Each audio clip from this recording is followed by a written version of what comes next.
Hello Daily Drafters and welcome to the Brothers War Limited Archetype Guide here on the Daily Draft channel. We've got a quick turnaround as we say goodbye to an all-timer in Dominaria United, but let's hope that the Brothers War can continue this streak of great sets. This video will cover everything you need to know to prepare for your first draft of the new set when it releases on MTG Arena on Tuesday, November 15th. But before we hop into the set review content, I'd love for you to support the channel by hitting that subscribe button and sharing the video with a friend. Set review season requires a lot of time and effort on my end to get you the content that I know you're looking for, and a quick subscription will go a long way in making it all worth it. Before we look at our first archetype for this video, let's start by quickly going over new and returning mechanics for the set. The first set mechanic is a returning mechanic that doesn't really mean much for Limited, and it's Meld.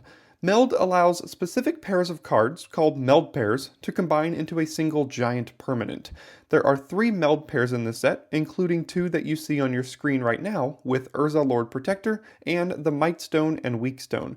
Without getting too deep into the weeds, basically you need both of these meld pairs on the battlefield at the same time, and then you need to meet some sort of condition to meld them into Urza Planeswalker, in this case paying 7 generic mana.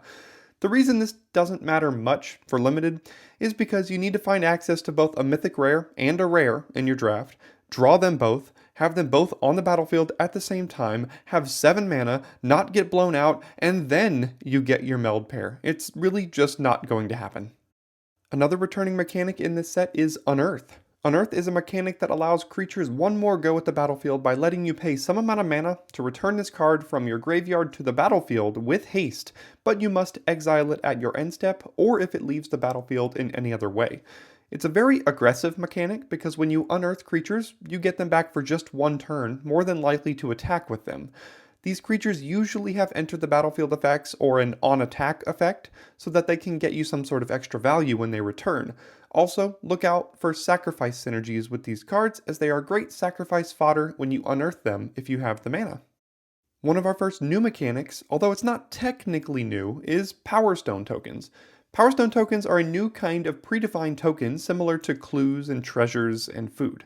They are artifacts that can be tapped to produce 1 colorless mana, but that mana can't be spent to cast a non-artifact spell, but it can be cast on literally anything else, including artifact spells, activated abilities of any card on the battlefield, ward costs, etc. Power Stones run rampant in the Brothers War, and you will see them all over the place.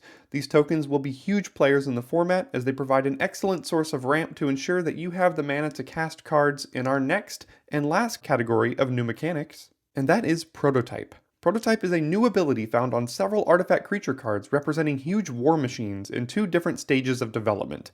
Each prototype card includes 2 sets of characteristics. First, a larger default mana cost, power, and toughness, and they're where you usually expect to find them on a card. A second set of characteristics exists as part of the prototype ability. There, you find an alternate mana cost and an alternate power and toughness. As you cast a prototype card, you choose which set of characteristics you're using. If you're late in the game and you have a ton of mana, use the default stats. If you're looking to establish a battlefield presence early in the game, cast it for its prototype cost. Either way, the creature will have all of the abilities in the text box, no matter which version you choose.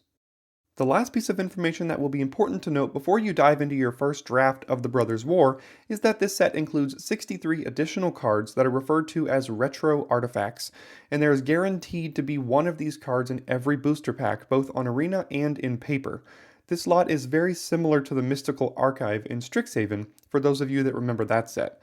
These artifacts are here to reinforce the fact that this set heavily revolves around the presence and power of artifacts, and some of these cards are hugely important to the history of Magic and its development over the years. Some of these cards are incredibly powerful, and others fall flat in Limited, but just know that you will be seeing many of these cards with relative frequency throughout the format. And with that look at the mechanics out of the way, let's take a look at our first archetype for today's video. Our first archetype is Blue-White, which is advertised as a Soldier's deck. This is a new one for Blue-White. We don't usually see too many tribal synergies in Blue-White specifically, and spoiler alert, this is actually the only deck that cares about tribes in the format. But it's very clear when we take a look at our signpost uncommon, which is Yoshin Tactician, which is just an anthem for your soldiers. Not too much more to say about that. It's pretty simple to know which creatures to include in this deck, and at common and uncommon, some of the decent ones are cards like Ambush Paratrooper, which is a soldier with decent stats and abilities as upside, Aeronaut Cavalry, which puts a counter on another soldier, Air Marshal, which can give your other soldiers flying, Scrapwork Cohort, which is a soldier itself that comes with another one and can unearth to give you a third, Recruitment Officer, which is a soldier with nice stats as it is, along with a very nice activated ability, and Zephyr Sentinel, which is a soldier that has synergy with other soldiers. Some rares and mythics to keep an eye out for in this deck are Sky Strike Officer, which has all sorts of great soldier synergies, Siege Veteran, which is a soldier itself that creates more soldiers and just has other busted text on it, Harbin, which rewards you for having tons of soldiers, and even Fortified Beachhead, which is a nice little bonus land to include in your soldier-heavy decks. To be honest, there aren't actually a ton of great soldier synergies, but if you're the only drafter of this deck at the table, and you're able to get a couple of these rares or a couple copies of the Signpost Uncommon, I think you can put together a nice deck. Our next archetype is Blue-Black, which cares about drawing 2 cards per turn. We last saw this theme in Throne of Eldraine when it was blue-red, and that deck actually ended up being pretty powerful and fun. Our Signpost Uncommon is Evangel of Synthesis, which enables your draw 2 synergies by looting on ETB, then pays you off with a nice aggressive body whenever you draw your second card each turn. Let's first take a look at the cards that enable you to draw 2 cards in a turn, starting with Curate, which is a cheap cantrip that draws a card. Third Path Savant has an activated ability for 7 mana to draw you 2 cards, giving you the ability to trigger your payoffs even on your opponent's turn. So does Stern Lesson, which draws you 2 cards as well. Moment of Defiance is a combat trick that draws a card. Take Flight is an aura that can repeatedly draw you your second card if left unchecked. Urza can loot, which is technically also drawing your second card. Gruesome Realization is another draw 2. And Scrapwork Rager draws a card on ETB and can unearth to do it again. Some of your payoffs at common and uncommon for drawing 2 cards per turn include Latinam Adept, which gets a +1/+1 counter each time you draw your second card. Trench Stalker gets Death Touch and Lifelink. Thopter Mechanic also gets a 1/1 counter and dies into a Thopter. And Gurgling Anointer also gets a counter and can even reanimate something when it dies. Some rares and mythics to keep an eye out for in this deck are Urza's Command, which is just a generically powerful card, but can draw a card with its last mode. Teferi, which is just busted in this deck because he cares about drawing cards and draws you additional cards himself. Gixian Puppeteer, which is the most direct payoff at rare for this deck. And Surge Engine, which can draw 3 cards per turn, albeit expensively. Now, I don't know how much you'll really want to lean into this draw 2 theme when in blue-black compared to just being a generic blue-black control deck, but there are certainly some nice payoffs for the decks that do. Our next archetype is Red-Black, which is a traditional sacrifice deck, but this time it not only cares about sacrificing creatures, it also cares about sacrificing artifacts. Our Signpost Uncommon is Junkyard Genius, which creates a Power Stone that is ripe for the sacrificing, then allows you to pay 3 mana to sacrifice something and get an aggressive buff to your creatures when doing so. Let's first take a look at the sacrifice outlets in the deck, starting with Power Stone Fracture, which is essentially a Bone Splinters that also lets you sacrifice artifacts. Thraxodemon is a repeatable sack outlet that lets you draw cards. Pendragon Strongbowl is a cheap way to ensure that you can sacrifice artifacts over and over.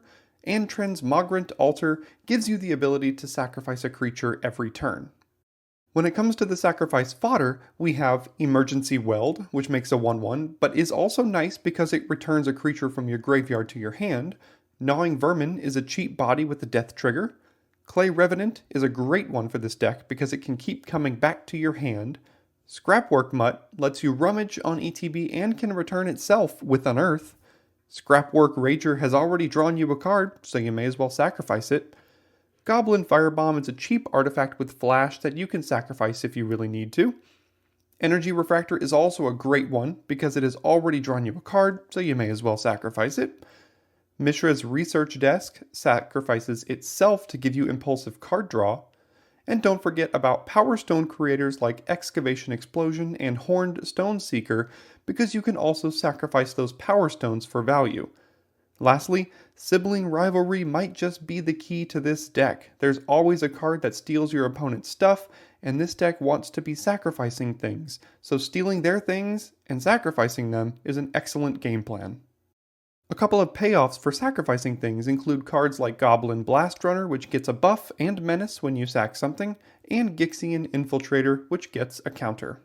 Some rares and mythics to keep an eye out for in this deck are Ashnod Flesh Mechanist, which is a sack outlet itself and can turn the creatures in your graveyard that you've been sacrificing into zombies, and Mishra Tamer of Makvawa, which gives all your artifacts in your graveyard unearth and the ability to come back to be sacrificed again.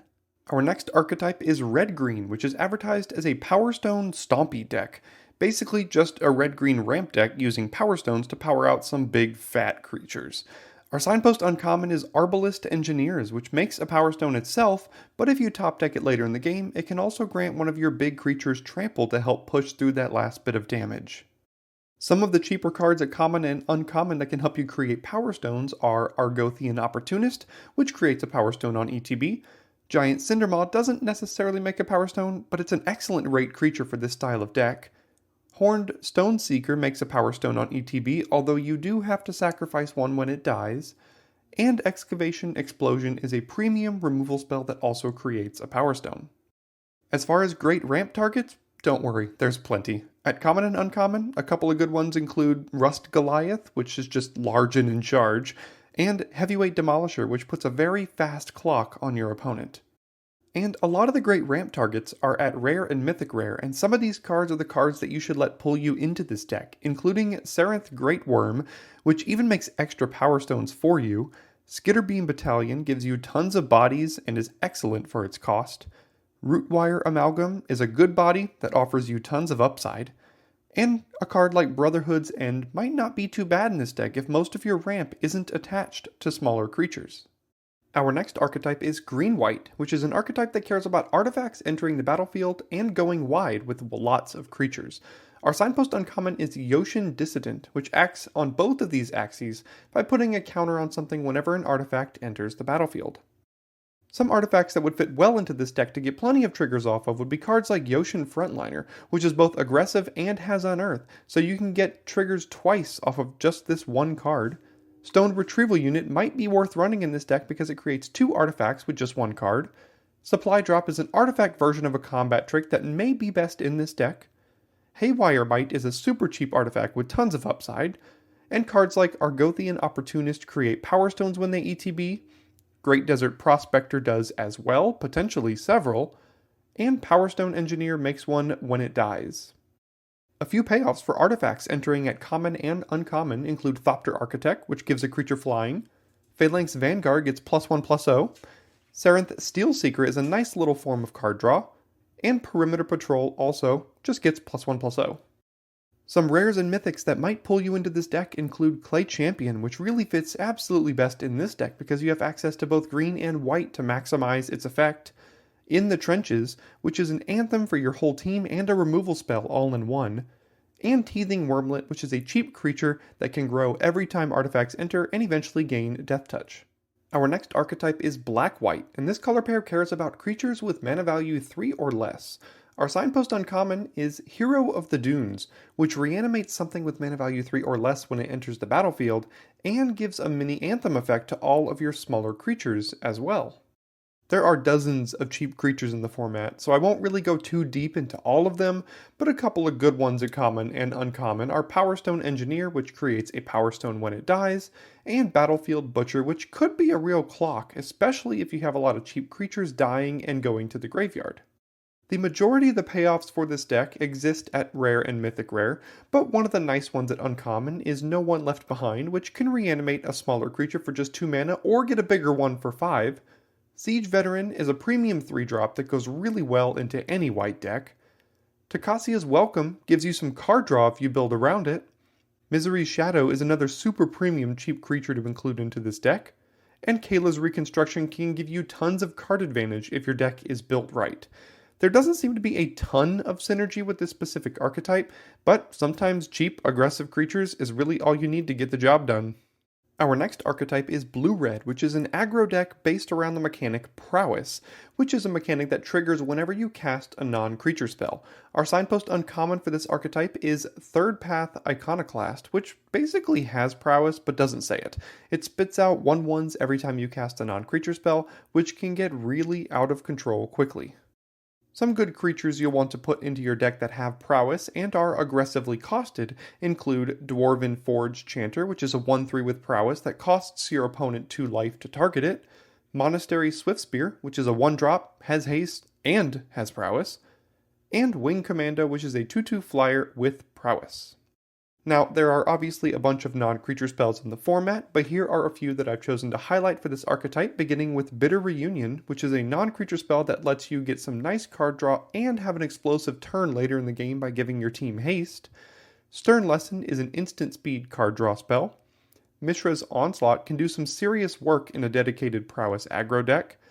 Weakstone's Subjugation is a removal spell that will trigger your prowess creatures. Levitating Statue is an artifact that you can animate into a creature that has flying once it's built up enough counters from all of your triggers. Excavation Explosion is an excellent removal spell, and obviously, so is Obliterating Bolt. Some of the rares and mythics that you might see that you should let pull you into this archetype include Urza's Command because, well, why not?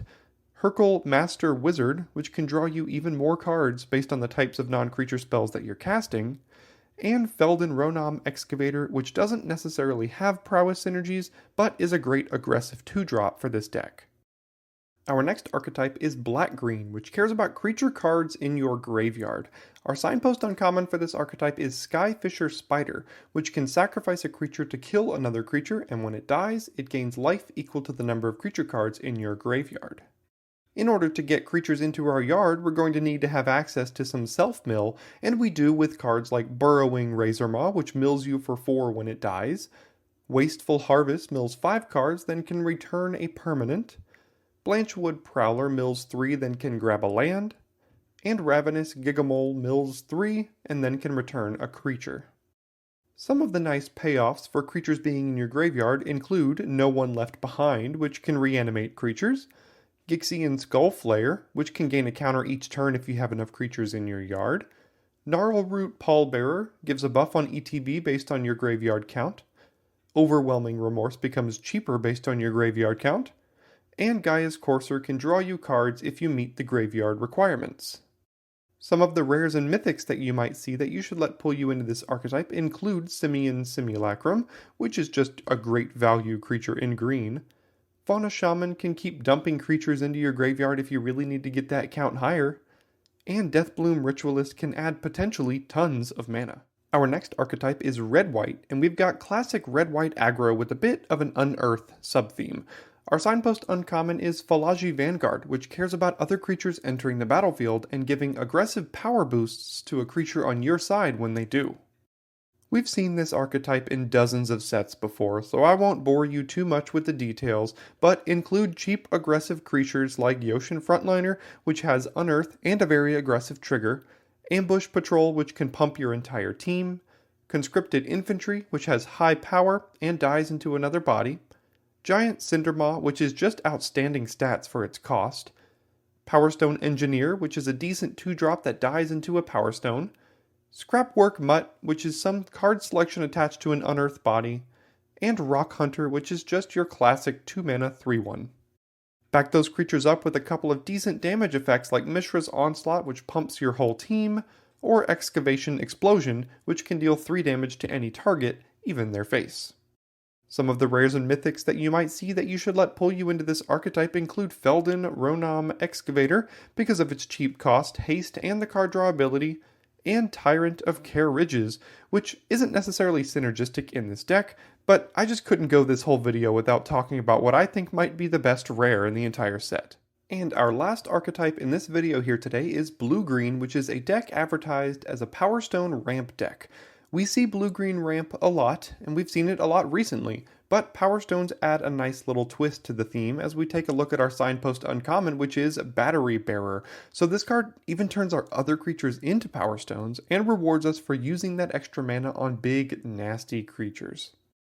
So obviously, half of this deck shares a color with Red-Green, which was also somewhat of a Power Stone ramp deck, so a lot of the green cards here will overlap, but we'll start with some of the rampers in Blue-Green, beginning with Stern Lesson, which is a nice card draw spell that ramps you with a Power Stone. Argothian Opportunist creates one on ETB. Urza can create Power Stones if you loot some artifacts into your graveyard. Koilos Rock also creates one on ETB, and splitting the Power Stone can turn an artifact into 2 more Power Stones. So what exactly are we ramping to? Well, we've seen some of the green targets already, including Rust Goliath, which again is just huge. Boulder Branch Golem is a big creature that can gain you a ton of life. Blue gives us Depth Charge Colossus, which is also just large and in charge. And at colorless, we could even include Suchi Cave Guard as another very tough to deal with threat. Some big splashy rares and mythics that could pull you into this archetype include cards like Gwenna Eyes of Gaia, which can create some insanely explosive turns, and the Temporal Anchor, which will just bury your opponent in value. Thanks so much for sticking around until the end of this video if you are still here. I know it was a long one, but I think it'll be very beneficial to have all of this information in one place so that you have an easy way to find what you need if you wish to revisit the video throughout the week. If you enjoyed this content, feel free to share it with a friend or two, as there's a decent chance they might as well. If you're already subscribed to the channel, thanks for being here today, and if you're not, go ahead and click that subscribe button to stay on top of preview season and have access to consistent, high-quality drafts as soon as the set launches on Arena. Looks like that'll do it for this video, and I'll see you next time here at Daily Draft.